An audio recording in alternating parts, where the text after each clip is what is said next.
આટકોટના ગામની જન્મદાત્રી એવી વીરબાઈ માતાનો આજે 149મી એ પુણ્યતિથિ છે. એ નિમિત્તે આપણે બધા અને જો ભગવાન જે કાર્યો કરાવવાના હોય એ કાર્યો કરાવીને જ રહેતા હોય. એટલે ખાલી ને ખાલી એક વાત નીકળી અને એ વાત ફલદરાથી નીકળી નિમખલ ગામે ગઈ, પણ જ્યાં આવવાની હતી ત્યાં આવી ગઈ. જો ભગવાન જેના પર જે કાર્યો કરાવવાના હોય એ કોઈ પણ સંજોગે એ કરાવી લેતા હોય તો એ ફલદરાવાળા નિલેશભાઈને પણ ખૂબ ખૂબ આભાર માનીએ અને નિમખલના નિલેશભાઈનો પણ ખૂબ ખૂબ આભાર માનીએ કે આવા વિચારો આવવા, જો આ દુનિયાની અંદર આવા સારા વિચારો આવવા એ પણ ભગવાનની બહુ મોટી જો સંજોગો નામ લેવાય અને આવી જાય તો એવા નિલેશભાઈ પણ આવ્યા છે. જો આને સુખ સુખોનો કહેવાય કે જ્યારે માણસોના ખાલી નામ લેવાય અને આવી જાય તો તેની બધી જ સ્થિતિઓ સારી. કારણ કે આ બધા પહેલેથી જલા બાપાના ભક્તો છે અને વિશેષમાં આપણા ધામ સાથે તો પછી નાતો થયો. એવા જયંતિભાઈ પણ પહેલા જલા બાપાના પ્રખર ભક્ત હતા, પણ આપણે હમણાં જ્યારે વીરપુર ગામની અંદર ગયા તો ત્યારે 52 વર્ષ પછી એમણે પણ એ વીરબાઈ માતાનું જે સ્થાનક, મૂળ સ્થાનક કહેવાય કે જ્યાં ભગવાન મૂકી ગયેલા, એ સ્થાનકો આપણે બધા સદભાગી છે કે સદગુરુની કૃપાથી એ બધા સ્થાનકો આપણને જોવાના મળ્યા. તેવા જયંતિભાઈના ચરણમાં પણ વંદન કરી લઈએ. અમારા મંડળના વડીલ મુરબ્બી એવા નવીનભાઈ, બધા જ વિશેષમાં બધા જ ભક્તો આવેલા છે. અમારા પ્રભુ કાકા, અમારા વાસ્તીપા ગામના સરપંચ ધીરુભાઈ, એમની જોડે મિત્રો આવેલા છે. અમારા વડીલ એવા ગમનભાઈ વાસ્તીપા, બધા જ ભક્તોના ચરણમાં વંદન કરી લે. મુકામ કારણ કે જ્યારે જગ્યા પર બેસે ત્યારે હોદ્દાઓ માન્ય રહેતા નથી. કારણ કે સંતો તો એમ કહે કે એક રાજા પણ જ્યારે સંતોના ચરણમાં આવે, સાંઈ બાબા જેવા સંતોના ચરણમાં, તો એ પણ એક અતિ નમ્ર અને ભક્ત બનીને આવે તો ભગવાન વિશેષ કૃપાઓ કરતા હોય. પણ જ્યારે સત્તા એટલે કે કદાચ પોતાનો અહમ લઈને આવે તો ભગવાન પણ જેવો ભાવ એવું ફળ આપતા હોય. તો ભગવાનના દરબારમાં આપણે આ જગ્યા સાંઈ બાબાની છે પવિત્ર. જેમ એ વીરપુરની અંદર આજે પણ એ મંદિર નથી, પણ એને પહેલા લોકો જગ્યા કહેતા કે કઈ જગ્યા, તો જલા બાપાની જગ્યા પર જવાના. અને આજે પણ એ જલા બાપાનું મંદિર નથી, જલારામ બાપાનો નિવાસ જ છે. આજે પણ ત્યાં એ બારણા પર મંદિર એમ નથી લખેલું, પણ ઘરના નંબર લખેલો છે. બધા ધ્યાન રાખીને વાંચજો ત્યાં કે ઘર નંબર એમ લખેલું છે. તો એ જલા બાપાનો નિવાસની જે જગ્યા હતી તો તેવી આ પણ એક જગ્યા છે. તો એમ તો જલા બાપાનો ઇતિહાસ તો બધાને ખબર છે અને વીરબાઈ માતાનો પણ ખબર છે, પણ આજે એ પહેલી વાર આપણે વીરબાઈ માની પુણ્યતિથિ જુઓ, જન્મ જયંતિની ઉજવાય, પણ પહેલા પુણ્યતિથિ ઉજવાય કે એની ઝાંખીઓ યાદ આવે કે આખી જિંદગી વીરબાઈએ હું કર્યું હશે, એવા હું કાર્યો કર્યા હશે કે જેને લીધે આજે પણ આખા દુનિયાની અંદર એમને લોકો વંદન કરે. તો પહેલા તો એ જાણવું પડે કે વીરબાઈ એ કાના હતા.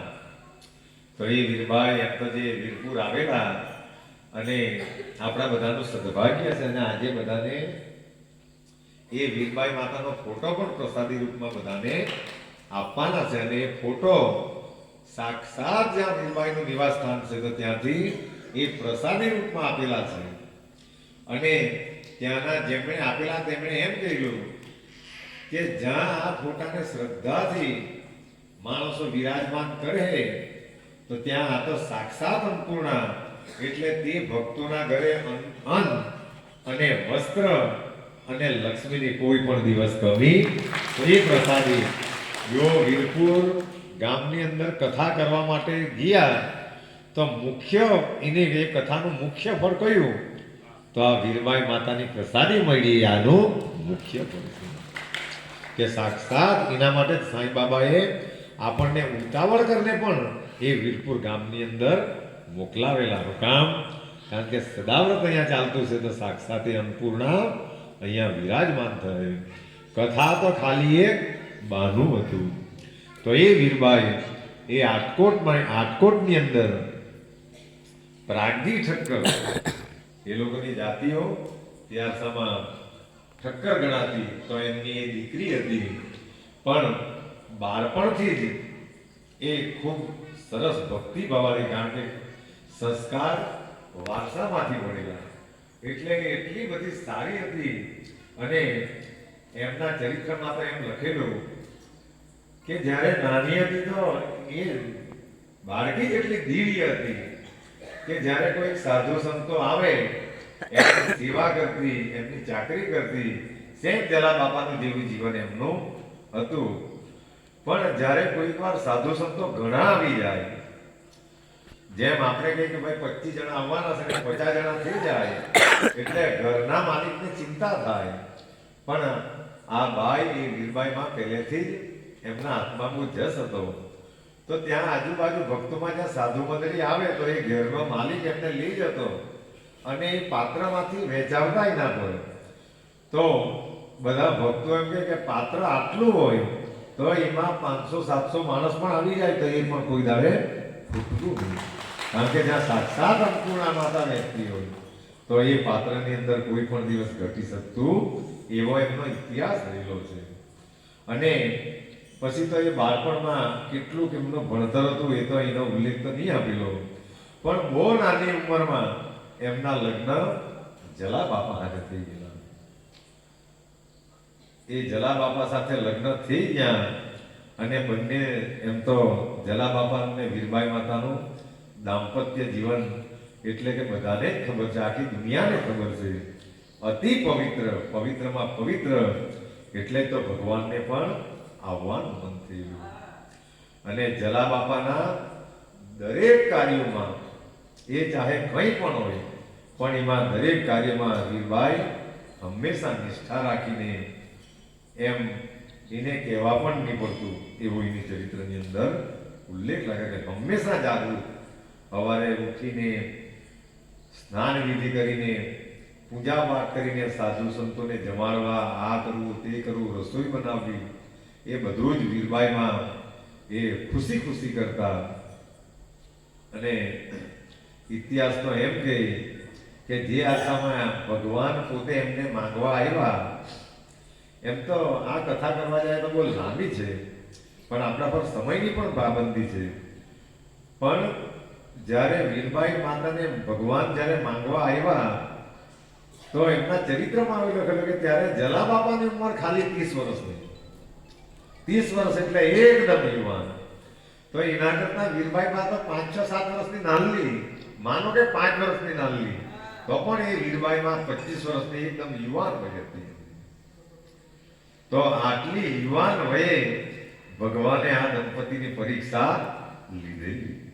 આપણે વીરપુરની અંદર પણ એ કથાઓની અંદર સાંભળ્યું કે સાક્ષાત એ જગતનો નાથ, એ રામ, એ વિષ્ણુ જ્યારે જલા બાપાની વાહવાહી વધવા લાગી એટલે એ રામને, એ વિષ્ણુને એમ થયું કે ચાલ આજે મારા ભક્તોની કસોટી કરવા જાઉં. એટલે એક વૃદ્ધ સાધુનું કે જેમના એકદમ જઈ ચાલે અને આળકા પાછળ દેખાય એવી કન્ડિશનમાં એ જલા બાપાની જગ્યા પર, એ જ્યાં સાધુ સંતો, એમની ખ્યાતિ એટલી પ્રસરેલી હતી કે ભગવાનને પણ એની પરીક્ષા લેવાનું મન થયું.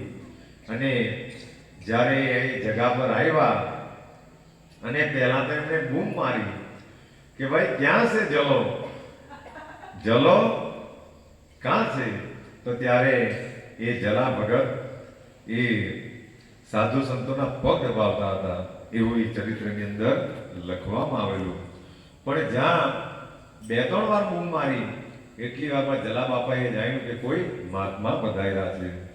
એટલે એ જલા ભગતે વૃદ્ધ મહાત્મા પાસે ગયો અને એમને વંદન કર્યા, બોલાવીને અંદર લઈ ગયા અને અંદર લઈ તો ગયા, એમની સેવા ચાકરી કરી, પણ એ એટલો વયોવૃદ્ધ હતો કે જતા જતા 2-3 વાર તો એ લડખડા, એટલો વયોવૃદ્ધ હતો. અને પછીથી એમને બેસાડ્યા અને બેસાડ્યા પછીથી જે કંઈ આગતા સ્વાગતા એમને કરી હશે કે પાણી, કે આપણા ઘરે પેલા કાચા ઘરો હતા અને લગતા આવો બેસો પાણી પીવો ભલે પધારો, પણ આજે એ બધી સિસ્ટમો નીકળી ગઈ. તે આશાની અંદર આ મહાત્માની સેવા કરી અને પછી એ વૃદ્ધ સંતને જલાબાપાએ એમ કહ્યું કે મહાત્માજી તમે આવ્યા છે તો પહેલા તમે જમી લેવો. આ મૂળ વાતો પર આપણે ચાલતા છે, વચ્ચેના ઇતિહાસ તો ઘણા છે, પણ એ સાધુ પુરુષને જલાબાપાએ એમ કહ્યું કે જમી લેવો. પણ એ મહાત્માએ એમ કહ્યું, એ સાધુએ એમ કહ્યું કે જલા મેં જમવા માટે આવ્યો નથી, મેં જમવા માટે નથી આવ્યો. તો જલાબાપાએ એમ કહ્યું કે આ તો ભગવાનની રામની જગ્યા છે, અહીંયા આવેલો કોઈ પણ દિવસ ભૂખો જઈ શકતો નથી. એટલે ભગવાન એની અંદર લખવામાં આવ્યું કે ભગવાન એના પર ગુસ્સે થયા છે કે જરા તું સાચી વાતમાં સમજતો નથી કે મેં જમવા માટે નથી આવ્યો. પણ પછી જ્યારે ભગવાન ગુસ્સે થયા તો ત્યારે જલાબાપાને એમ છે કે કદાચ કે જમીને આવ્યો હશે. એટલે જલાબાપાએ એમ કહ્યું કે સારું મહાત્મા તમે નહીં જમે તેનો કોઈ વાંધો નહીં મળે, પણ એ બદલામાં તમને કઈ સીધું સામાન બાંધી આપે. તો ત્યારે એ મહાત્માએ કહે કે મારે સીધું સામાનની પણ કઈ જરૂર નથી. અને એ જલા મેં તો તારું બહુ નામ સાંભળ્યું, એટલે આ જગ્યા પર મેં જો એમ તો સંકેત તો બધા અપાઈ જ દીધા. ભગવાને જ્યારે જ્યારે ભક્તોની કસોટી કરી નથી, ભગવાન કદાચ નહીં આપે પણ ભગવાનના ગણો દ્વારા કે પ્રકૃતિ અમને સંકેત આપી દીધી. તો એ જલાબાપાએ એમ કહ્યું કે એના બદલામાં મહાત્મા કંઈ બીજું તમને આપ્યું. તો એ મહાત્મા એમ કહે કે જલા મારે બીજી પણ કોઈ વસ્તુની જરૂર નથી અને મારે તો ઉતાવળ છે, કારણ કે મારે ગિરનારની પરિક્રમા કરવાની છે, એવું એની અંદર લખવામાં આવ્યું. અને જ્યારે પાછો જલાબાપાએ આગ્રહ કર્યો કે રસ્તે તમને આ તો જોઈએ એટલે મેં બાંધી આપ્યું. તો ત્યારે એ સાધુ પુરુષે એમ કહ્યું કે મને આની કઈ જરૂર નહીં મળે, પણ જે મેં તારે પર માંગુ તે તું આપી નહીં શકે. જલાબાપાએ એમ કહ્યું કે તું જે માંગે તે આપું, પણ આ વૃદ્ધ પુરુષે એમ કહ્યું કે મેં જે માંગવાનું છે તો તું આપી નહીં શકશે. તો જલાબાપાએ પાછો વળતો જવાબ આપ્યો, તો પછી આ મારા જીવનનો કોઈ અર્થ નહીં રહે. એટલે એ મહાત્મા તું જો કદાચ માંગે તો મારું માથું પણ તને આપી દે.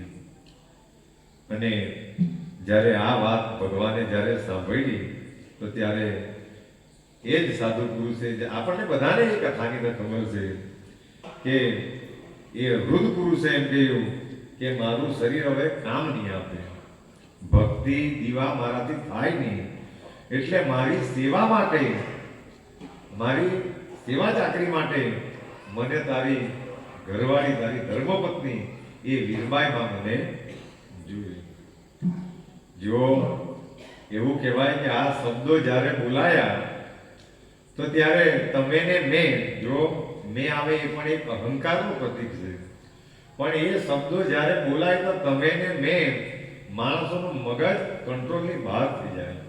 કારણ કે કોઈની સેવા માટે, હંમેશા માટે કોઈની પત્ની માંગવી એ સામાન્ય વાત નથી. પણ એમાં એ ચરિત્રની અંદર જલાબાપાની સ્થિત પ્રજ્ઞતા, એ કેટલા સ્થિર હતા મનથી, એનું વર્ણન કરેલું છે કે જ્યારે સાધુ મહાત્મા આ બોલ્યા તો જલાબાપાના ચહેરા પર જરા પણ કોઈ એવો ભાવ નહીં આવ્યો. જેમ રામને આગલે દિવસે કહેવામાં આવ્યું કે આવતીકાલે તારે અયોધ્યાની ગાદી પર બેસવાનું છે, રામના મોઢા પર પણ કોઈ એવા હાવભાવ નહીં આવ્યા. અરે બેસવાનું તો બેસવાનું. અને બીજા દિવસે જ્યારે અયોધ્યાની રાજગાદી તો નહીં મળી, પણ રામને એમ કહેવામાં આવ્યું કે હવે તારે 14 વર્ષનો વનવાસ, તો પણ એના મુખ પર કોઈ ગ્લાનિ નહીં આવી. સ્થિત પ્રજ્ઞતા. જ્યારે માણસો ભક્તિ કરતા કરતા જ્યારે સ્થિત પ્રજ્ઞતાની એ સ્થિતિએ પહોંચે ત્યારે એને આ દુનિયાના હરખ કે શોખ થતા એને દુનિયાની સંપત્તિ પછી ધૂળ જેવી લાગે, પથ્થર સમાન લાગે.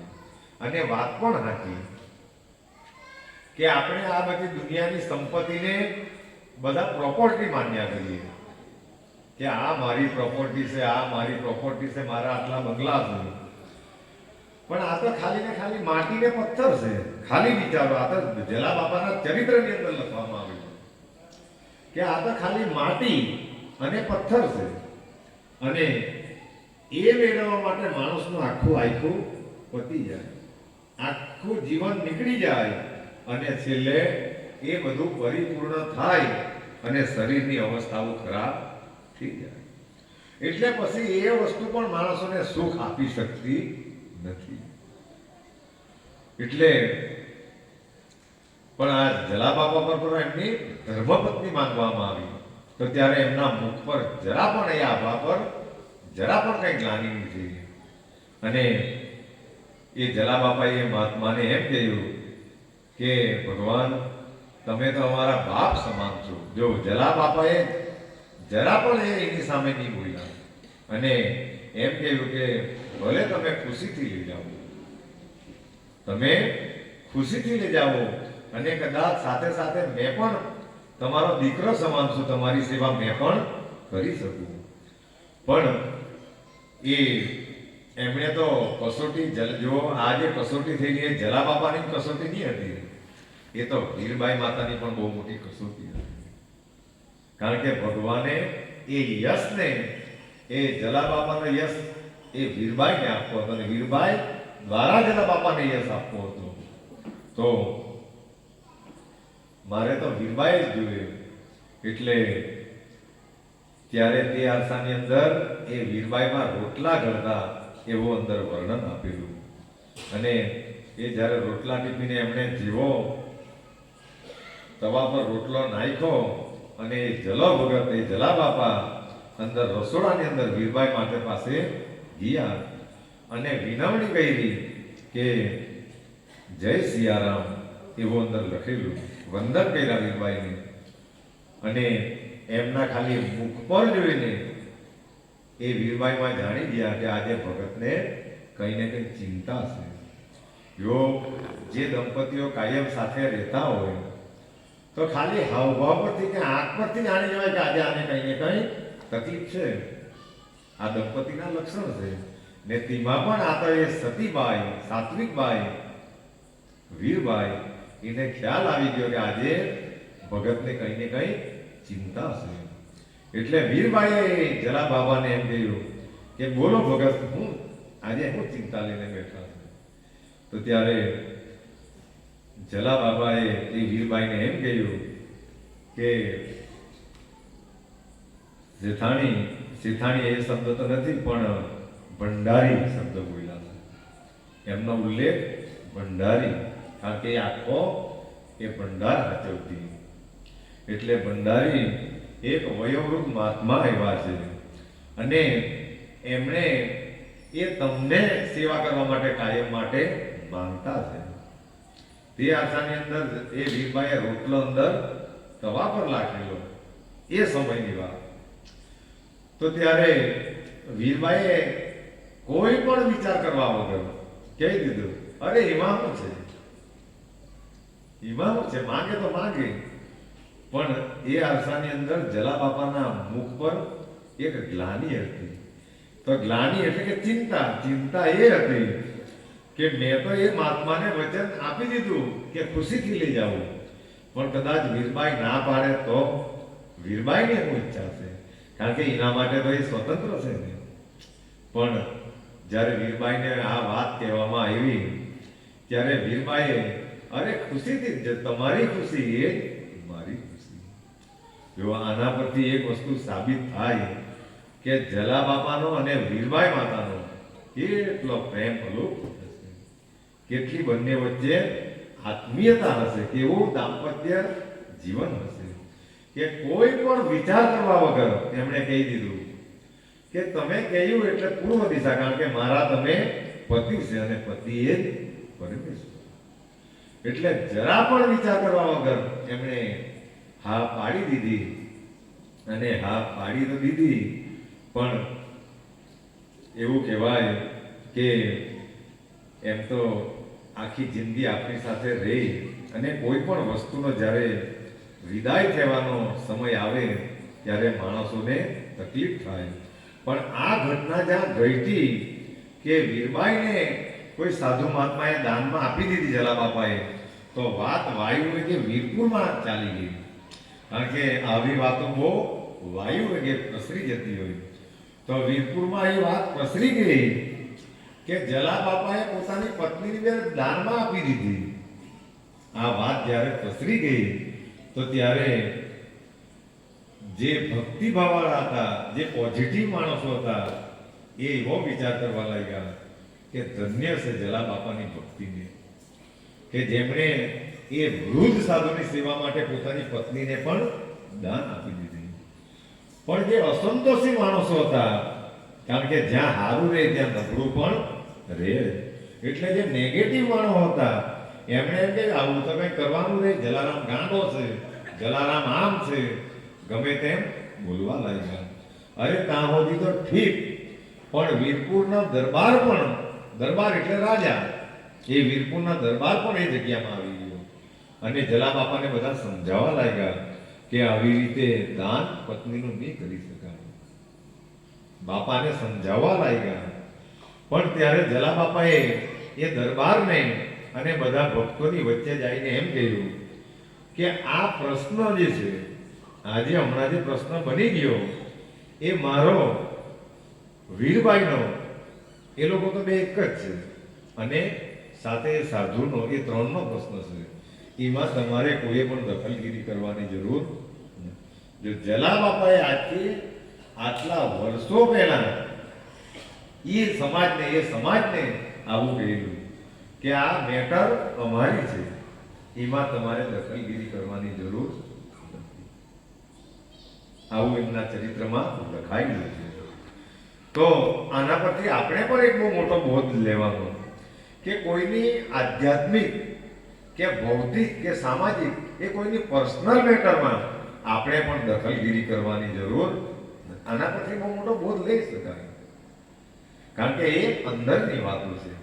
કારણ કે પત્ની એની છે, એની શ્રદ્ધા એટલી બળવાન છે કે આજે એ બ્રહ્માંડના નાયકને પણ એની પાસે ભીખ માંગવા માટે આવવા પડ્યું, પરીક્ષા લેવા માટે આવવા પડ્યું. અને એ જ્યારે દરબારને લોકોને આવું કહી દીધું એટલે એ લોકોએ પણ જાણ્યું કે વાત પણ સાચી, અમારે વચ્ચે પડવાની જરૂર નથી. પણ જ્યારે આ